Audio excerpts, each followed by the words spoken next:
Consider this a dialogue a man who is personally, professionally, and emotionally, and in life was feeling like a failure on all levels.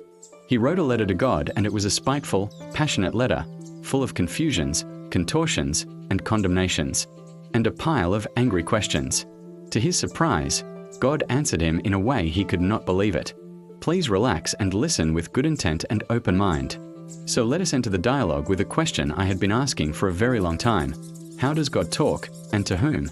When I asked this question, here's the answer I received. Please do share and subscribe to this channel. I talk to everyone, all the time.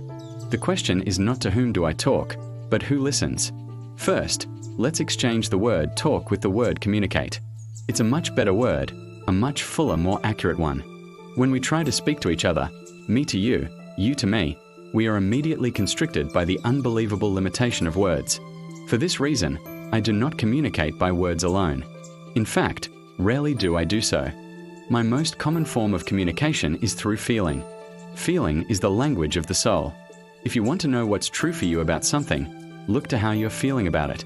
Feelings are sometimes difficult to discover, and often even more difficult to acknowledge. Yet hidden in your deepest feelings is your highest truth. The trick is to get to those feelings. I will show you how. Again, if you wish. I also communicate with thought. Thought and feelings are not the same, although they can occur at the same time. In communicating with thought, I often use images and pictures. For this reason, thoughts are more effective than mere words as tools of communication. In addition to feelings and thoughts, I also use the vehicle of experience as a grand communicator. And finally, when feelings and thoughts and experience all fail, I use words. Words are really the least effective communicator. They are most open to misinterpretation, most often misunderstood. And why is that? It is because of what words are. Words are merely utterances, noises that stand for feelings, thoughts, and experience. They are symbols, signs, insignias. They are not truth. They are not the real thing. Words may help you understand something. Experience allows you to know. Yet there are some things you cannot experience. So I have given you other tools of knowing. And these are called feelings. And so too, thoughts. Now the supreme irony here is that you have all placed so much importance on the Word of God, and so little on the experience. In fact, you place so little value on experience that when what you experience of God differs from what you heard of God, you automatically discard the experience and own the words when it should be just the other way around. Your experience and your feelings about a thing represent what you factually and intuitively know about that thing. Words can only seek to symbolize what you know, and can often confuse what you know. These, then, are the tools with which I communicate, yet they are not the methods, for not all feelings, not all thoughts, not all experience, and not all words are from me. Many words have been uttered by others, in my name. Many thoughts and many feelings have been sponsored by causes not of my direct creation. Many experiences result from these. The challenge is one of discernment. The difficulty is knowing the difference between messages from God and data from other sources. Discrimination is a simple matter with the application of a basic rule. Mine is always your highest thought, your clearest word, your grandest feeling. Anything less is from another source. Now the task of differentiation becomes easy, for it should not be difficult even for the beginning student to identify the highest, the clearest, and the grandest. Yet will I give you these guidelines. The highest thought is always that thought which contains joy. The clearest words are those words which contain truth. The grandest feeling is that feeling which you call love.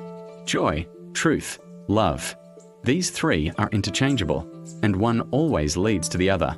It matters not in which order they are placed.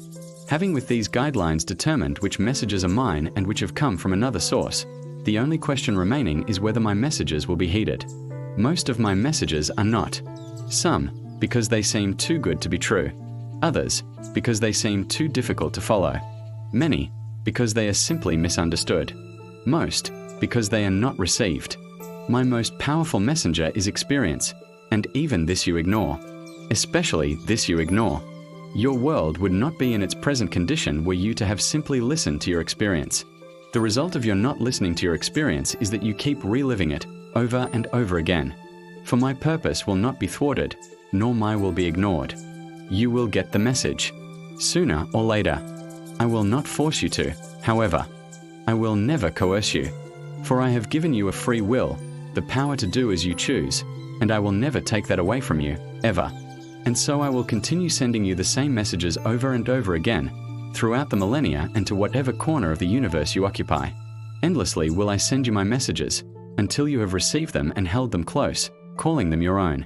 My messages will come in 100 forms, at 1,000 moments, across 1,000,000 years. You cannot miss them if you truly listen. You cannot ignore them once truly heard. Thus will our communication begin in earnest. For in the past, you have only talked to me, praying to me, interceding with me, beseeching me. Yet now can I talk back to you, even as I am doing here.